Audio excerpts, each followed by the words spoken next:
C'est officiel, ils l'ont fait, Brest sera en Europe l'an prochain. Pour la première fois de son histoire, les Brestois vont affronter le gratin de l'Europe en Ligue des Champions, et c'est une récompense bien méritée après cette saison exceptionnelle. Alors que tout le monde s'attendait à ce que l'équipe s'effondre, les hommes d'Éric Roy nous ont sorti de vraies ressources inattendues, notamment contre Rennes dans un match fou qui a sûrement impacté la réussite de la fin de saison. L'enchaînement des matchs nuls contre Nantes et Reims aurait pu coûter cher, très cher au vu de la remontée des Lillois, mais c'est finalement lors de la dernière journée que la conclusion sera scellée. Le Stade Brestois finit 3e de Ligue 1, dans une saison honteuse pour le championnat, mais qui permet à toute une communauté d'enfin célébrer une réussite qui illumine un club que personne au monde ne voyait à ce niveau. Tout le monde annonçait Brest en Ligue 2, tout le monde les voyait descendre, et pourtant, aujourd'hui, absolument tout a changé. Plus qu'une simple réussite, cette saison est définitivement rentrée dans l'histoire pour les records battus. Meilleur classement de l'histoire, plus grand nombre de victoires dans une saison, les Brestois ont réussi à rester invaincus 3 mois et demi, soit durant 13 rencontres qui ont grandement construit cet exploit. L'une des plus grandes réussites, ou au moins l'une des plus impressionnantes, reste les 16 points remportés alors que les Tisef étaient menés au score. Réussir à prendre des points alors que l'équipe adverse aura marqué en premier montre une vraie force mentale, et surtout une vraie capacité à rester dans le match quels que soient les événements. Avec 34 buts encaissés, la défense aura été solide, une des plus solides du championnat, malgré les 13 buts encaissés en 4 matchs, dans une fin de calendrier où les Brestois se sont fait peur. Une saison qui aura permis à tous les supporters de rêver, mais qui vient aussi avec de nouvelles problématiques que le club n'a pas connues avant. Avec les résultats obtenus, Brest a fait beaucoup parler. Je vous conseille notamment de regarder cette vidéo de Rabona, que je n'ai pas encore regardée, mais j'ai vu quelques extraits pour pas influer sur cette vidéo. Finir 3e alors que tout le monde te voyait descendre signifie que tu as des choses que les autres clubs veulent, à commencer évidemment par l'incontournable, les joueurs.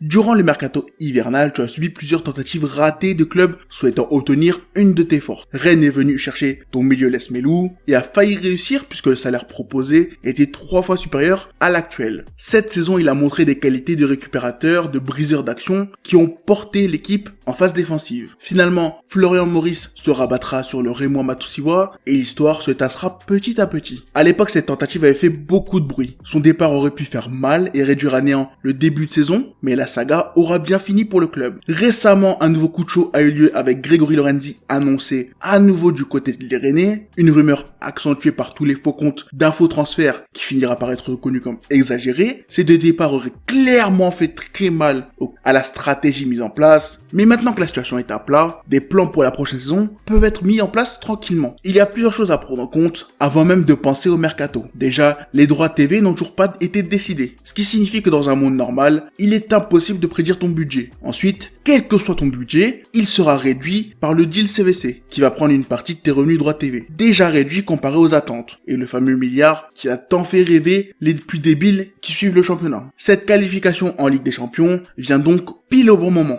En plus d'augmenter les revenus, en plus d'aider à de nombreux niveaux, comme dans la valorisation des deals sponsors et autres, cette nouvelle source de revenus va permettre d'établir totalement le club en Ligue 1, avec notamment le nouveau stade. C'était un des problèmes les plus pressants, tellement important puisque cette première participation en Europe ne se fera pas à Francis Leblay, mais au stade de Guingamp, puisque les normes européennes ne sont pas respectées. Avec cet apport en visibilité, en revenus, en médiatisation, le stade brestois va définitivement s'installer en Ligue 1. C'est une opportunité de voir les choses en plus grand, et franchement c'est beau. Maintenant, plus que l'aspect financier, il va y avoir l'aspect sportif, et là c'est plus compliqué. Avec toutes les infos qui sont sorties depuis la fin de saison, on comprend que l'été va être compliqué. Si de base Brest a déjà un effectif plus que limité avec seulement 25 joueurs, les premières nouvelles concernant les transferts ne sont pas bons. Avec la fin des prêts en fin de saison de Kamori Doumbia et Steatriano qui vont retourner dans leur club, tu as déjà un énorme problème, puisque les deux apportaient énormément, notamment le Malien qui a littéralement porté l'équipe dans des moments importants. En plus de devoir renforcer l'équipe en nombre, tu vas aussi devoir trouver les moyens de remplacer ces deux départs et surtout trouver un moyen de convaincre Steve Mounier de rester. Actuellement, il a refusé une prolongation de contrat. Des infos que j'ai trouvées, ce serait une histoire d'année et ce sera un des points les plus importants de l'intersaison. Il est le numéro 9, le buteur, un des leaders. Stratégiquement, c'est ton point d'ancrage puisque c'est grâce à lui que tu peux jouer les longs ballons et utiliser ta spéciale dans le jeu aérien, ce qui signifie que son départ libre fera sacrément mal. Les investissements seront nécessaires donc, et comme on l'a vu, il sera difficile de simplement dépendre du budget initial. La situation est complexe, tu n'as pas assez de bons joueurs pour être compétitif, notamment dans ce nouveau format en championnat, ou bien même pour tenir la route avec la LDC en plus. Un certain nombre de recrues seront donc nécessaires, mais pour en acheter, pour améliorer ton équipe, tu vas devoir être intelligent et compter sur quelques ventes en plus. Certains transferts sont déjà en préparation, comme Lilian Brassier, qui a été mis sur le marché pour une quinzaine de millions, avec son contrat prenant fin en 2025. C'était une décision logique qui a été amplifiée par les nombreux clubs tapant à la porte, que ce soit en Ligue 1 ou en Serie A, avec des sommes records proposées à un club qui va être un peu obligé de vendre. Bradley Loco est lui aussi pas mal pisté, et quand tu vois son évolution, tu comprends pourquoi. En échec à Reims, il est devenu un international espoir français. Il a été élu meilleur latéral gauche du championnat, et surtout, il a de très nombreux clubs sur ses côtes. En plus de certains qui voient en lui un titulaire potentiel, il a certains gros clubs qui verraient en lui une solution parfaite pour la rotation, ce qui fait que, durant cet été, il sera beaucoup